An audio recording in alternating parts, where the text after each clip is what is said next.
వీడెంత ఇక్కడ ఉన్నాడు? ఉండు వింత సలాం కొట్టించుకుందాం. Welcome sir. వెల్కమ్.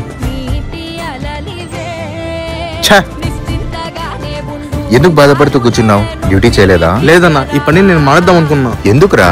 ఇష్టం లేని వాళ్ళని నేను సలాం కొడితే నేను ఈ పని చేయడం నాకు ఇష్టం లేదన్నా. ఒకసారి నీకు ఈ పని ఏ సిచ్యువేషన్ లో దొరికిందో గుర్తు తెచ్చుకో. నా భార్యకి ఆరోగ్యం బాగాలేక హాస్పిటల్ అడ్మిట్ చేశాను. నాకు అర్జెంట్గా 10,000 కావాలన్నా. నీకు డబ్బులైతే ఇవ్వలేను. పని లేదన్నావు కదా, పని ఇస్తాను, వచ్చి పని చేసుకుంటావా? చేసుకుంటానన్నా. ఇదిగో డబ్బులు, వెళ్ళి నీ భార్యకి హాస్పిటల్లో చూపించు. చాలా థ్యాంక్స్ అన్నా. నీ పని నువ్వు చేస్తున్నావు, అందులో తప్పు లేదు, అది నీ వృత్తి. గోకి వెళ్ళి పని వద్దనుకున్నావంటే నీతో సలాం పొట్టించుకునేవాడు కూడా బాగుంటాడు, కానీ జీవితాలు నాశనం అయ్యేది నీది, నిన్ను నమ్ముకునే నీ భార్య పిల్లలది. ఒక్కసారి ఆలోచించు.